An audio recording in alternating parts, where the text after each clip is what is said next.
And a skill loan scheme moves an agency to a student.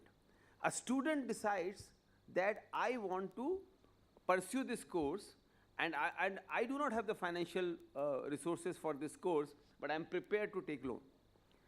The moment a decision like this is being made, the financing institutions come into picture, and industry, and after industry it has been demonstrated that financing institutions play a very important role because they bring an additional element of diligence, which is impartial, which is not impacted by the perspective of the provider of the course or by course taker.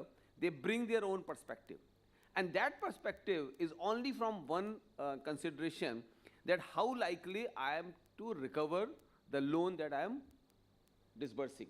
No financial institution is happy to take recourse to guarantee, and they are only happy if they believe that that there is a method through which the borrower of this loan will be able to earn and be able to return the money back. So a good part of this scheme is also that, and for the benefit of everybody here, the scheme has a component of toolkit also. So a course not only has a course delivery, but also has a toolkit component involved into this. That means that the Honorable Prime Minister always says that India is a country of entrepreneurs. Effectively, now we can use the skill courses to enable the entrepreneurship journey for the young budding entrepreneurs.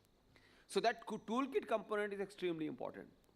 Another thing that is extremely important here is that most of the people who are already in the workforce, they want to go for specialized courses. The governments can finance only entry-level skilling programs, but the hyper special courses which are relevant for a particular sector or particular industry can only be financed by either the employer or the student themselves. So these loans actually enable a market for those who are in the workforce for their reskilling and upskilling. And that is a bigger opportunity that I see here, that in this country for the first time we will see that the people who started their career, I think at a lower wages, and they did not have any option to upskill themselves, now here is an opportunity for them to reskill, upskill themselves. So a big opportunity here for financing institutions to actually start looking at, and there the industry perspective will also come, because we know the career journey here. A third element which is extremely good here is that the scheme actually talks about that in some circumstances, the boarding and lodging also becomes important for a skill program. At NSDC International, we are running some language courses for Japan and Germany, etc., where these courses are 9 to 12 months long, and they require, the course requirement is such that unless you are giving 10 to 12 hours a day and you are living together, it is highly likely that your learning journey will be too long and you will not be able to complete your courses. So a boarding and lodging element here actually enables those people, those who are desirous to go abroad, they can also avail these courses. And here I would request the financing institutions to take first step here. The only area where you have to probably take risk, that people who will take loan to go abroad, many of you would think that the employers will be outside the country, their earnings will be outside the country. There we have to sit together and find solutions to that how do we finance these guys. And that is the opportunity that we are ready to work with you. I can see lots of training partners and Sector Skill Council CEOs are here. I remember that 2 years ago, we did a SSC's CEOs conference in Greater Noida. And at that point of time, we started thinking about that if we had a good skill loan product, we could do a good job. Now, the government has done its job. The onus has moved towards all the SSC CEOs sitting here and towards NSDC, that what we desired 2 years ago, the government has enabled us, and you saw the budget this year, the Honorable Finance Minister, it's all skills and employability everywhere. Our responsibility starts from here. The baton has come in our hands, and it is our job to make it successful. And if we are not able to do this, we will be failing the financial institutions sitting here, the government who has shown the trust on us, the youngsters who believe that this is a door opener for them, the people who are already in the workforce, they are all looking towards us. And our journey starts from here.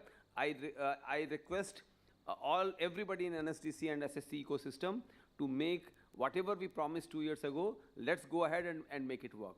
And I want to only assure the financing institutions that you have to rely only on one thing, that your diligence should involve that the course must be on Skill India Digital Hub SIDH, because the kind of data that you will have, my request is don't finance a course which is not coming on the national platform, because then you are only responsible for it. It is my humble request. We will be able to help you. This will also help us to rate training providers, because the courses and delivery of the training providers will also improve. And it is a new world which we are entering today, and I'm personally very excited, and I thank the Honorable Minister, Secretary Sir, Ministry of Finance representatives also I see here. We had a heated debate in the EFC when we were discussing this EFC note. Thank you all. Thank you, Duregesh ji, for making it happen. And now it is for all of us to make it work. Thank you so much. Thank you for your address, Shri Vedmani Tiwari ji, officiating CEO, National Skill Development Corporation. As I said earlier, listening to you is always an experience in itself. Thank you, sir.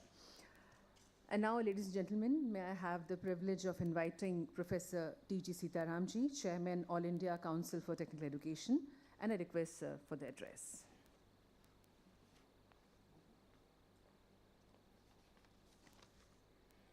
Sabhi ko namaskar. Honorable Minister of State, Independent Charge, Ministry of Skill Development and Entrepreneurship, and Ministry of Education, Sri Jayant Chaudhary ji, Sri Atul Kumar Tiwari ji, Secretary, Ministry of Skill Development and Entrepreneurship, and all the distinguished guests on the dais, off the dais, and all the students who are attending this event. Let me extend my heartfelt congratulations to the Ministry of Skill Development and Entrepreneurship for the launch of Model Skill Loan Scheme, which is a significant initiative to empower the youth by providing them with financial support which they need to acquire essential skills and facilitate them for pursuing their advanced skill courses to build a prosperous future. Friends, with the rise of artificial intelligence, generative AI, Industry 4.0, robotics, data analytics, and other emerging technologies in the market, the relevant skills are in demand, and the cost of acquiring such specialized skills for such new job roles world is going to witness is higher than the traditional skill development. So the particularly large number of students, see, if you look at the numbers, 26.5 crore children actually go to school. By the time they come to higher education, their number is dwindled to 4.3 crores, which is something like 28.3 gross enrollment ratio in higher education. So even as per National Education Policy 2020, if you want to bring this number to 50, that means another 5 crore children are going to come to passing through the school to somewhere. So we need to have some people focused on skilling. Skilling is going to be the very key. So this model skill scheme initiated by the MSDE aims to bridge that financial gap, making skill training accessible to every aspiring individual across the nation.